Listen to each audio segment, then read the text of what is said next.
Corresponde ahora ocuparnos del reglamento como una fuente del derecho administrativo. El protagonismo de esta fuente es mayúsculo dentro de la disciplina que estamos estudiando, pues se podría decir que no hay una materia, que no hay un asunto que esté a cargo de la administración pública que no esté mediada previamente por el reglamento, por una regulación reglamentaria. Para el análisis de esta fuente del derecho vamos a tomar como referencia una noción, es una noción más o menos aceptada para determinar en los casos concretos cuando nos encontramos ante un reglamento, dada la variedad y la cantidad de denominaciones que tienen los actos públicos en nuestro país. Podríamos definir el reglamento como un acto administrativo de carácter general y normativo que es emitido por una autoridad con potestad reglamentaria y que tiene la finalidad de lograr la efectividad de la ley. A partir de esta noción, uno puede, digamos, identificar varios elementos que permiten caracterizar a eso que llamamos reglamento. En primer lugar, que es un acto administrativo. En segundo lugar, que es un acto de carácter general. En tercer lugar, que es un acto de carácter normativo. En cuarto lugar, que es emitido por una autoridad con potestad reglamentaria. Y en quinto lugar, que tiene una finalidad específica y es lograr la adecuada efectividad de la ley. Bien, vamos a mirar cada uno de estos aspectos porque creo que es la manera más propia para lograr el entendimiento de lo que en el orden jurídico colombiano es un reglamento. En primer lugar, se dice que el reglamento es un acto administrativo. Por ser acto administrativo, entonces uno tendría que decir que el reglamento es una declaración de voluntad unilateral y que produce efectos jurídicos. Solo ese carácter de acto administrativo que ostenta el reglamento implica referirse a tres aspectos fundamentales. En primer lugar, que el reglamento como acto administrativo es una declaración de voluntad. Decir que es una declaración de voluntad implica hacer una distinción entre las diferentes formas en que se manifiesta la administración pública, las diferentes maneras de la declaración administrativa. Esto luego lo vamos a tratar con mayor profundidad cuando se hable la teoría del acto administrativo, pero digamos algo básico al respecto. La administración pública se puede, digamos, manifestar de diversas maneras, a través de declaraciones de voluntad, declaraciones de conocimiento, declaraciones de juicio, declaraciones de deseo. La doctrina ha identificado básicamente esos 4 estados de la declaración administrativa. Las declaraciones de voluntad son aquellas que contienen decisiones porque definen algo. Las declaraciones de juicio son aquellas mediante las cuales la administración opina o conceptúa frente a un punto que se ha puesto a su consideración. Las declaraciones de conocimiento son aquellas mediante las cuales la administración certifica o informa algo que ella conoce. Y las declaraciones de deseo son aquellas pues, en las cuales la administración invita, recomienda algo para cumplir ciertos propósitos. Si ustedes observan, la única forma de la declaración que tiene la posibilidad de producir efectos jurídicos, que es una de las propiedades que ya mencioné de los actos administrativos, son las declaraciones de voluntad, porque son las que contienen decisiones, son las que definen algo. Las demás, las de juicio, conocimiento y deseo, son declaraciones que por sí mismas, a no ser que haya un acto que las utilice, no pueden producir efectos jurídicos. Entonces, por eso es que se dice que de los actos administrativos solo cobijan a las declaraciones de voluntad y, por tanto, al ser el reglamento un acto administrativo, entonces también es una declaración que contiene decisiones. El segundo aspecto en lo que se refiere a el acto administrativo al cual pertenece el reglamento es el relativo a la unilateralidad. La unilateralidad pues es lo contrario a la bilateralidad. Eso significa que para que se perfeccione, para que exista, para que sea válido un acto como el administrativo, es suficiente la voluntad de la administración. No es necesario que haya un consentimiento por parte del destinatario, como tampoco es necesario que haya una autorización judicial. Si ustedes recuerdan, cuando hablamos del concepto de autotutela administrativa, pues hablamos un poco de esas características, y entonces habría que decir que el acto administrativo es una muestra palpable de eso que llamábamos autotutela administrativa. Y el tercer aspecto en relación con los actos administrativos es que ellos deben tener la capacidad de producir efectos jurídicos. Esa producción de efectos jurídicos se entiende como la posibilidad que tiene el acto de crear, modificar o extinguir derechos o situaciones jurídicas de los ciudadanos o de los administrados. Entonces, esa capacidad que se tiene de que algo sea jurídicamente relevante es muy propio de los actos administrativos. Eso es lo que le falta, a las declaraciones de juicio, de conocimiento y de deseo. Por tanto, ese tipo de declaraciones no podrían ser llamadas, independientemente de la denominación que tengan, no pueden ser llamadas tampoco reglamentos.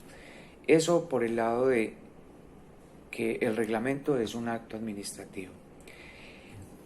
El segundo elemento que es importante relevar de la noción de reglamento es que él debe tener carácter general. Es un acto de carácter general. Eso significa de que afecta situaciones jurídicas generales, es decir, situaciones jurídicas que no se predican de una o varias personas determinadas, de destinatarios ciertos y precisos, identificables, sino que se predica de muchos que no podríamos determinar. La generalidad es uno de los conceptos más, diría yo, difíciles, pero también asimismo importantes del derecho administrativo, porque tienen múltiples aplicaciones. Se podría decir que esa división entre actos generales y actos particulares es quizás la clasificación de los actos más importantes que hay en el derecho público, porque estarían sometidas a un régimen jurídico diferenciado en materia de publicidad, en materia de control gubernativo, en materia de medios de control jurisdiccional, en materia de revocabilidad, entre otras cosas que esperamos poder tratar posteriormente. ¿Qué criterios permiten, digamos, determinar que un acto es general o es particular? Un primer criterio es la determinabilidad de su destinatario. Si el sujeto al cual alude el acto puede determinarse de manera cierta y precisa en el mismo acto, estaríamos entonces ante un acto de carácter particular. Cuando el sujeto o destinatario del acto no permite ser determinado con alguna facilidad, no permite ser identificado, entonces estaríamos ante un acto de contenido general.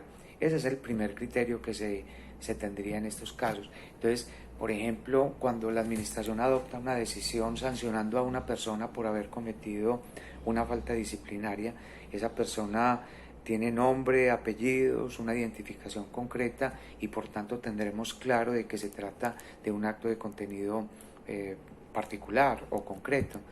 Mientras que aquellos actos que se refieren, por ejemplo, a la obligación de acatar una medida de pico y placa que está dirigida fundamentalmente hacia conductores, como no hay una precisión de qué tipo de conductores, cuáles conductores, de qué tipo de vehículos, estaría cobijando básicamente a todos aquellos que desarrollan esa labor de conducción en una ciudad específica en la cual se toma esa medida.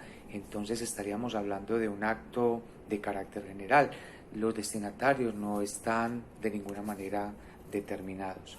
Un segundo criterio que se utiliza para establecer si un acto es general o particular es la generalidad con la que se ha redactado su supuesto de hecho. Hay actos que son redactados de una manera tal que solamente una persona podría cumplirlo, o un número de personas determinadas podrían cumplirlo, y hay otros que han sido redactados utilizando conceptos genéricos, amplios, generales, que podrían ser cumplidos por muchas personas. Miren ustedes que este criterio no deja de tener una relación muy estrecha con el anterior, porque de alguna manera parte de la base de la determinabilidad que tiene el destinatario del acto. Entonces, cuando, por ejemplo, una medida se adopta en relación con comerciantes, ¿cierto? Todos los comerciantes de la ciudad de Medellín estarán obligados a partir del 1 de enero del año 2020 a contribuir a una valorización o a un tributo cualquiera. Cualquiera, no sabemos quiénes, que pudieran tener la calidad de comerciantes durante el tiempo de vigencia de esa norma, perfectamente cabe dentro de ese supuesto de hecho y por tanto eso nos permitiría calificar ese acto como general. Es importante señalar que la generalidad o particularidad de un acto, en este caso de un acto administrativo, no depende del número de personas. Puede haber actos con muchísimas personas, pero que no dejan de ser particulares, y puede haber actos que posiblemente solo afectan a ciertas personas y no por ello van a ser particulares, sino que pueden ser generales.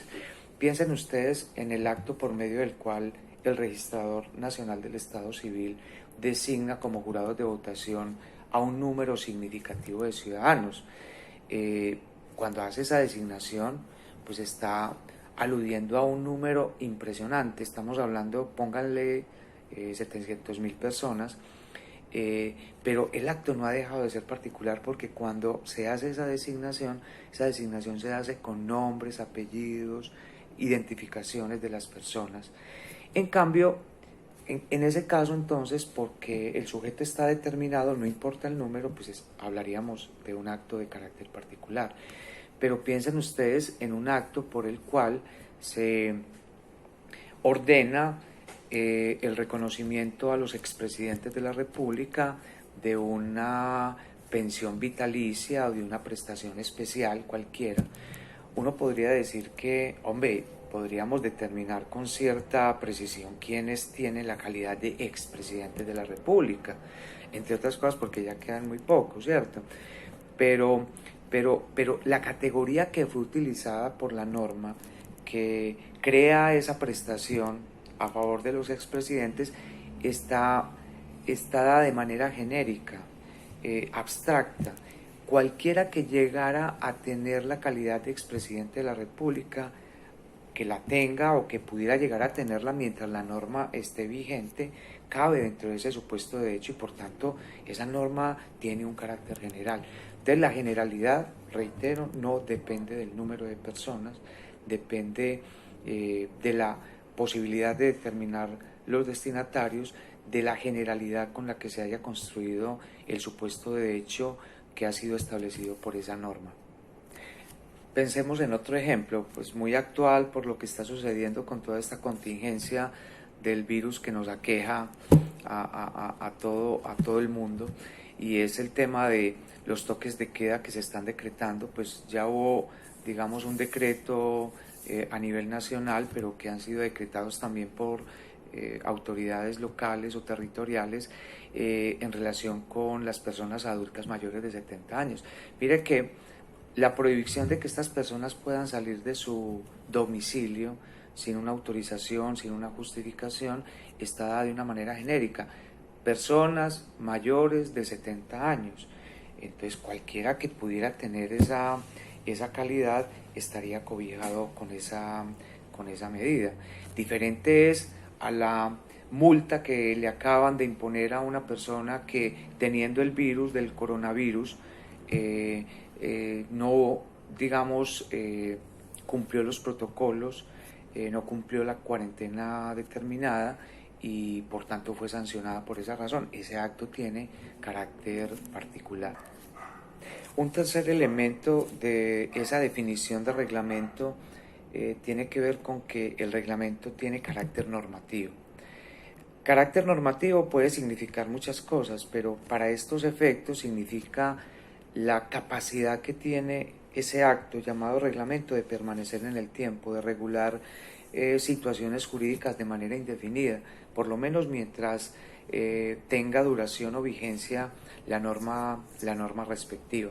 Entonces, La doctrina española incluso ha utilizado el concepto de no agotamiento con una sola aplicación o con aplicaciones concretas del acto que pretenda ser llamado reglamento. Entonces ahí aparece una diferencia que es importante. No todo acto general necesariamente es normativo, ¿cierto? Por ejemplo, hay actos generales que se agotan con una sola aplicación. Piensen ustedes en un concurso público de méritos. Un concurso público de méritos se hace para cargos específicos, en un momento, circunstancias de tiempo, modo y lugar determinados, que una vez tramitado, pues terminan y el acto no podría ser utilizado para otra ocasión. En cambio, un acto mediante el cual se define la contribución de industria y comercio en la ciudad de Medellín puede permanecer durante muchos años o pocos años, pero tiene una capacidad de permanecer en el tiempo para regular múltiples situaciones jurídicas. Entonces, en esa medida, el carácter normativo significa de que el acto no se agote con una sola aplicación. Uno de los puntos más controvertidos en relación con el reglamento tiene que ver con que ellos son emitidos por autoridades que tienen potestad reglamentaria. Aquí no ha habido acuerdos totales.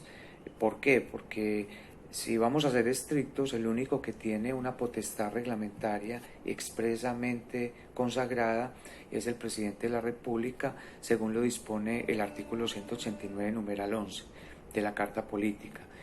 Entonces, siendo así, tan estrictos, entonces solo el presidente de la República podría dictar reglamentos de esos que estamos en este momento conversando.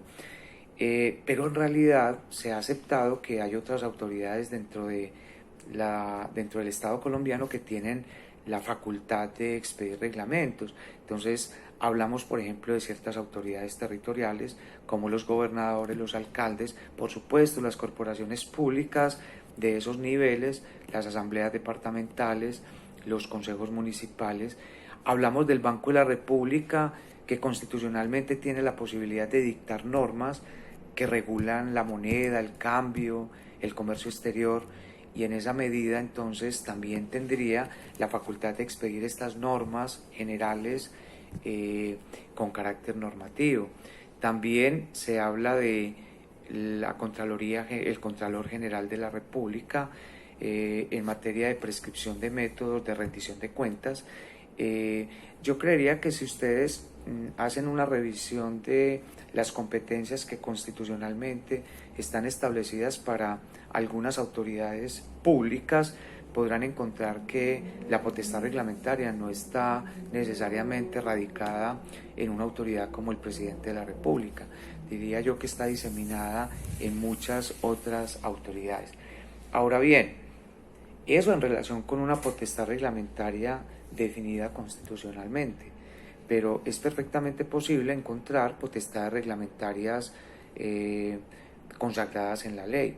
Por ejemplo, no se podría descartar la potestad reglamentaria de los ministros.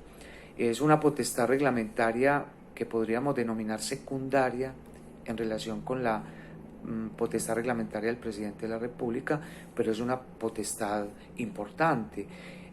La potestad que tienen otras autoridades que hacen parte de entidades descentralizadas por servicios, por ejemplo, como los gerentes, los consejos directivos o juntas directivas de estas entidades descentralizadas, pues también dictan ciertas normas que podrían ser calificadas como reglamentos.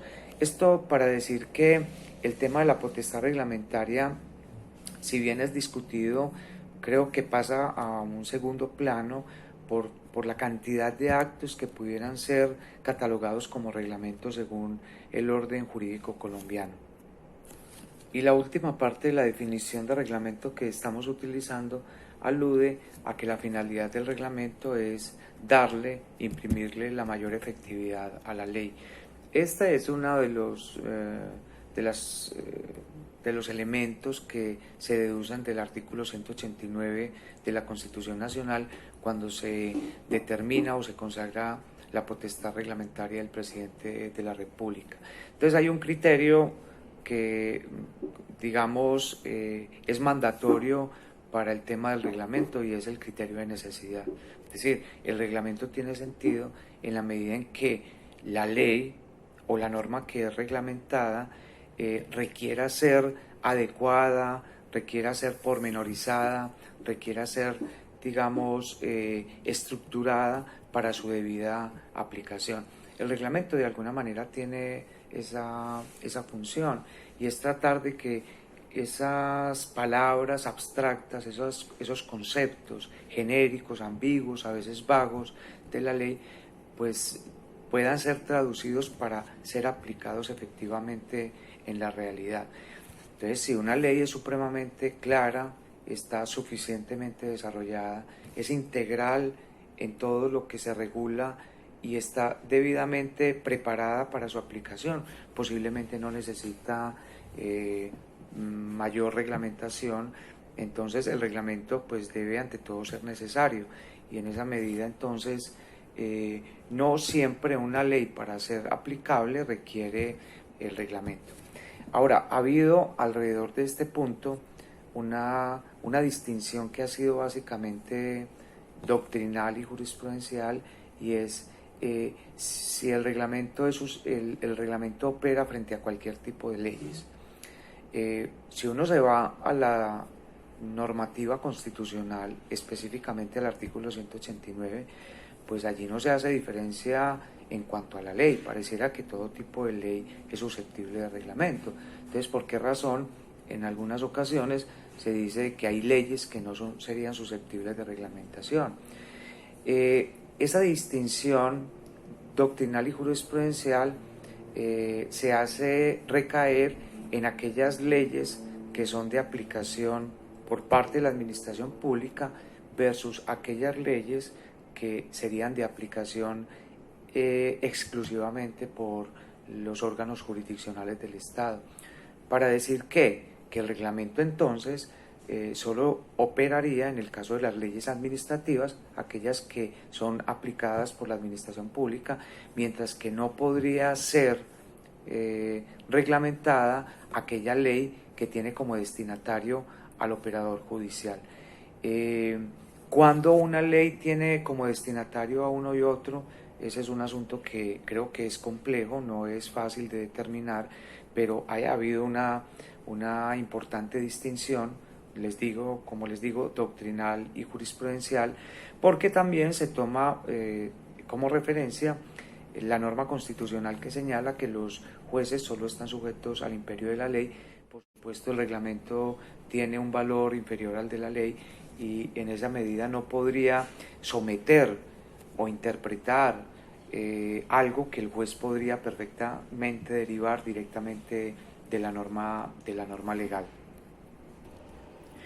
Entonces, si tenemos en cuenta estos elementos que acabamos de mencionar, que surgen de esa denominación de reglamento que hemos tomado como referencia, entonces uno podría decir que, excepto el tema de la potestad reglamentaria, que es discutido, uno podría decir que este tipo de elementos puede ser cumplido por cualquier acto administrativo emitido por diferentes autoridades. ¿A qué me refiero específicamente? Es decir, si uno margina de la definición, reitero, el elemento potestad reglamentaria, uno podría decir que muchos actos de autoridades públicas cumplen con las características del reglamento.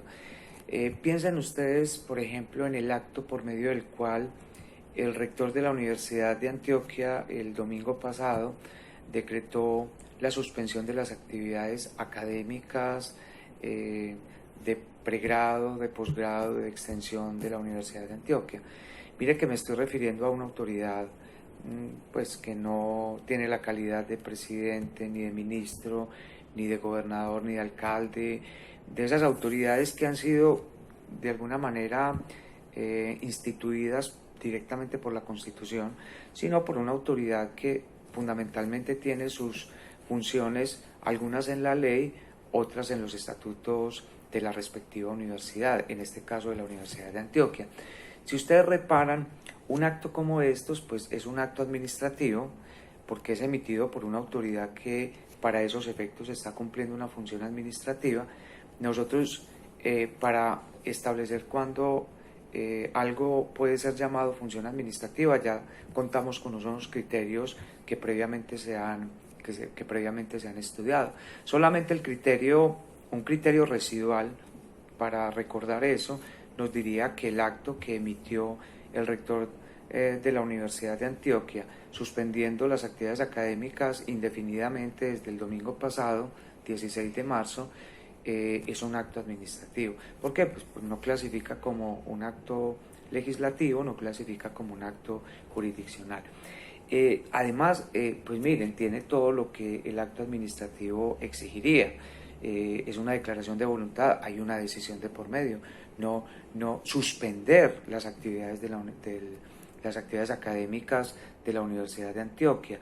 Es unilateral porque aquí no contó con el consentimiento de nadie y produce efectos jurídicos porque tiene la capacidad de impedir, por ejemplo, el ingreso a la universidad, de prohibir la realización de actividades académicas en la ciudad universitaria, de alguna manera condicionar el ejercicio de la academia a medios alternativos a la presencialidad, entre otras cosas. Es de carácter general. Hombre, si ustedes lo examinan, ese acto tiene carácter general porque está dirigido a todo aquel que haga parte de la comunidad universitaria. No se está refiriendo a fulano de tal, al estudiante tal, ni siquiera a la facultad, sino que se está refiriendo a profesores, estudiantes de la universidad. Hombre, que luego pudiéramos nosotros determinar con certeza quiénes son profesores y estudiantes de la universidad, eso es otra cosa, pero el acto como tal está hablando de unos genéricos, estudiantes, profesores, empleados, y en esa medida uno podría calificarlo entonces como acto general. Es normativo. Esta es una suspensión que es una decisión de suspensión de actividades en las sedes de la Universidad de Antioquia que continúa, que va a regular las relaciones de la universidad durante mucho tiempo. Incluso no sabemos hasta cuándo. El acto perderá vigencia cuando cambien esas condiciones y el rector tome una decisión diferente a la que adoptó el domingo pasado. La finalidad es la efectividad de la ley. Bueno, el tema es que aquí está de por medio el cumplimiento de un servicio público de educación superior que debe ser prestado de manera regular, de manera constante, universal, con los mejores criterios de calidad y que, pues por supuesto, tienen que ver con la efectividad de la ley para esos efectos. Adicionalmente, no solamente con las normas de educación, sino también con las normas de cuidado, de salubridad, que en este momento se han venido expidiendo por diferentes autoridades del Estado. Entonces, la efectividad, que en ese sentido se dice del reglamento, se cumple también en estos casos. El anterior fue solo un ejemplo, pues podríamos tomar muchos más, pero es un poco como para ilustrar y para señalar fundamentalmente que el concepto de reglamento no se puede reducirse a ciertas autoridades, que esa calidad la pueden ostentar muchos otros actos públicos, en la medida en que puedan, digamos, cumplir con estas condiciones que ya hemos venido mencionando. Otro de los aspectos importantes del reglamento es la clasificación que se hace de los mismos. En Colombia tenemos diversas clases de reglamento. Vamos simplemente a señalar las que se consideran más importantes, incluso las que son tratadas normalmente por los doctrinantes tradicionales del derecho administrativo. Entonces se habla de que hay reglamentos, hay una clasificación que genera dos grandes bloques, unos reglamentos que se dicen autónomos y otros reglamentos que se dicen subordinados. ¿De qué depende que un reglamento sea autónomo o subordinado? depende de la necesidad de que exista de por medio una ley a reglamentar. Entonces, un reglamento autónomo, según ese criterio de intermediación legal, un reglamento autónomo es aquel que no requiere intermediación legal, no está reglamentando propiamente la ley, sino que estaría reglamentando directamente la Constitución Nacional. Antes de la Constitución del 91 teníamos muchos ejemplos de reglamentos autónomos. Ya ahora pues hay pocos, pero quisiera referirme a dos específicamente, dos que ya mencioné cuando hablamos de los criterios para identificar la función administrativa.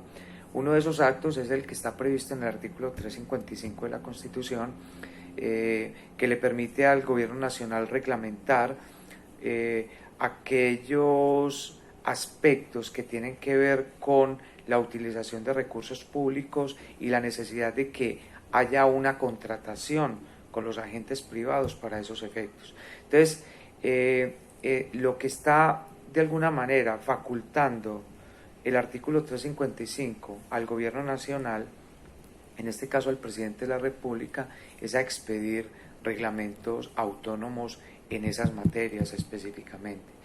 Y el segundo caso que quisiera mencionar es el del Consejo Nacional Electoral, el reglamento número 101 de 2003, mediante el cual este Consejo reglamentó la llamada cifra repartidora como una facultad directamente otorgada por la Constitución Nacional y que se cumplió por medio de ese reglamento. No hubo necesidad de adecuarse a la ley y en esa medida entonces estaríamos hablando de un reglamento autónomo. Si ustedes observan, los reglamentos autónomos son aquellos que podrían ser clasificados según un criterio jerárquico, podrían ser clasificados como función legislativa. Pero para estos efectos, dado que los criterios residuales, los criterios jurisdiccionales son, digamos, muy importantes para identificar la función administrativa, en este caso se llamarían reglamentos autónomos. Y los reglamentos subordinados son aquellos que ya de manera directa reglamentan la ley. Y los más importantes reglamentos autónomos son los que mencioné cuando hablé de leyes, de la ley como una fuente del derecho administrativo y de las distintas clases de leyes, específicamente la ley ordinaria y la ley marco. Entre unos y otros hay una diferencia muy grande. El reglamento de ley ordinaria es un reglamento subordinado, de acuerdo con la ley, no puede extralimitar ni reducir la aplicabilidad de la ley, no puede interpretarla, digamos que tiene un margen muy estrecho de acción, puede concretarla, pero no puede excederla.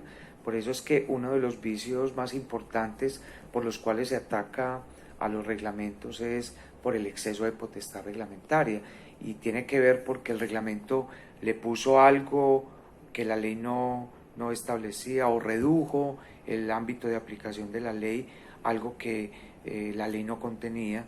Entonces, en esa medida, el reglamento de ley ordinaria es un reglamento según la ley, ¿cierto? Según la ley. En cambio, el reglamento de ley marco, si ustedes recuerdan, opera solo en ciertas materias, y cuando opera, ese reglamento es prácticamente un complemento de la ley. Entonces, regula de una manera, suficiente una materia específica de acuerdo con el marco que el legislador ha establecido.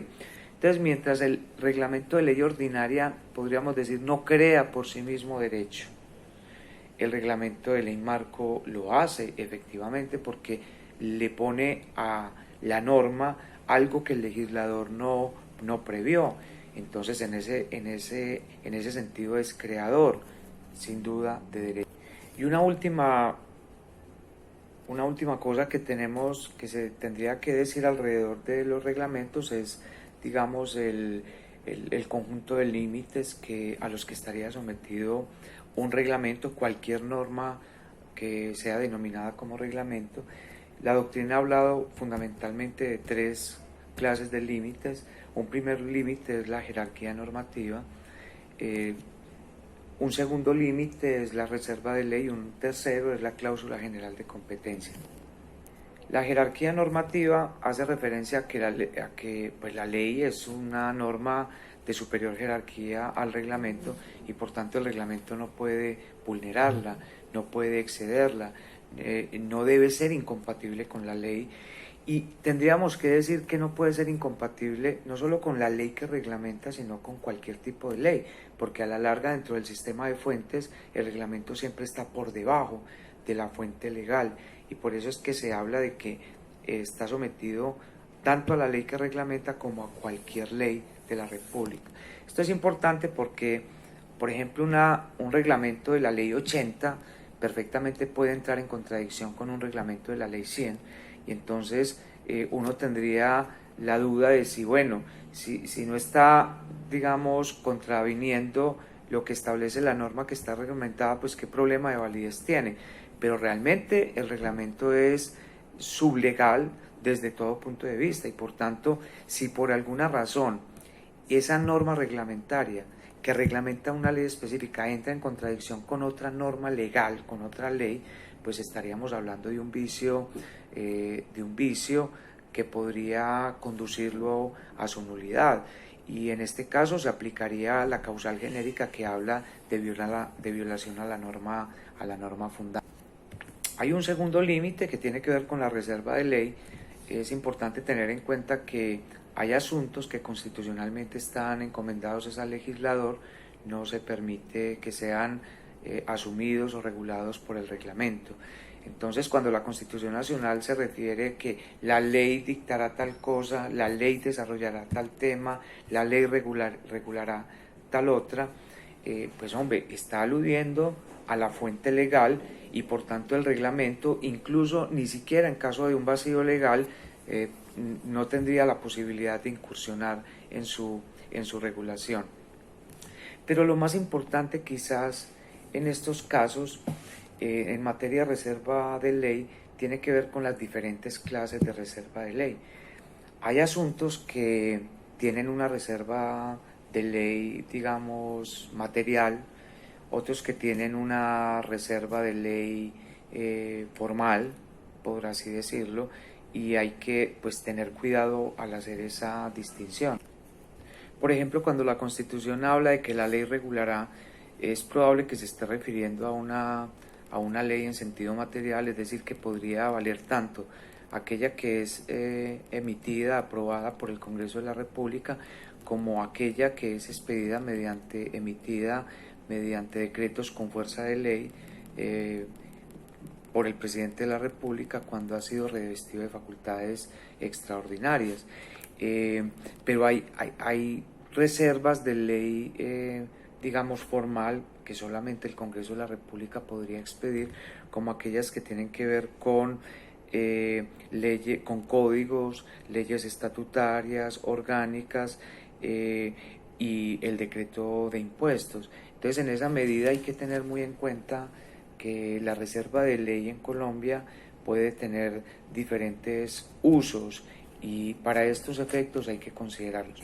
Pero en general, cuando se habla del límite al reglamento llamado reserva de ley, se está haciendo referencia de que hay asuntos que solo el legislador puede regular y en los cuales no se puede inmiscuir el reglamento.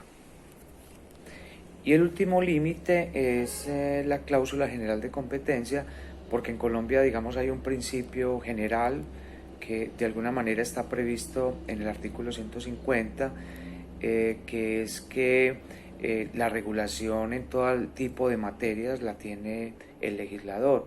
Él es el que puede desarrollar las diferentes materias que han sido de alguna manera consagradas en la Constitución Nacional.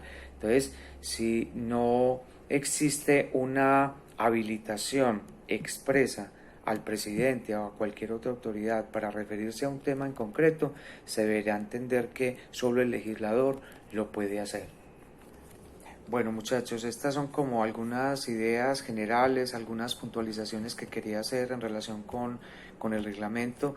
dado que pues, esta es una fuente que no encontramos en otros ámbitos del derecho, dada la necesidad que tenemos siempre de contar con reglamentos, casi que los ejemplos usuales dentro del derecho administrativo nos los suministran los reglamentos, y por eso es que ameritaba tratar al menos los aspectos centrales que yo creería deben tener en cuenta para hablar de esta fuente del derecho. Todo lo demás creo que pueden complementarlo con las lecturas que les he enviado en su momento, y creo yo que esas lecturas lo que van a provocarles pues serán muchas preguntas, muchas inquietudes, posiblemente podrán aclararles muchas otras, podrán mostrar las diferencias que pueden existir alrededor de el reglamento en un contexto como el colombiano o en un contexto diferente como el europeo. Podrán mostrarles, por ejemplo, las diferentes clases de reglamento que se pueden encontrar en Colombia, muchos de los cuales están bajo la denominación de decretos. Por ejemplo, el documento del profesor Manuel Fernando Quinche, que habla de las diferentes clases de decretos que emite el presidente de la República. Ustedes podrán ver que muchos de ellos, de acuerdo con la definición que tratamos, pueden ser llamados reglamentos, otros no. Por ejemplo, mediante un decreto, el presidente de la República nombra a un ministro o a un director de departamento administrativo, pero ustedes inmediatamente cotejando ese acto con la definición que hemos trabajado acá, podrán llegar a la conclusión que eso no es ningún reglamento porque tiene carácter particular. Pilas que la generalidad es prácticamente necesaria, no es algo accidental, sino necesario para hablar de reglamento. Entonces, a pesar de que se llame decreto o se llame de cualquier otra manera, si tiene carácter particular, no es un reglamento. En cambio, hay otro tipo de actos que, llamándose de una manera un poco inusual, resolución, ¿cierto?, directiva, circular o algo, porque contienen disposiciones de carácter general, son normativas, entonces en esa medida podrían estar calificando como reglamentos. Entonces yo les pido que complementen lo que aquí he dicho, y por supuesto estaré atento a resolver las inquietudes que tengan sobre ese particular, al menos por ahora mediante el correo electrónico. Que tengan una buena tarde.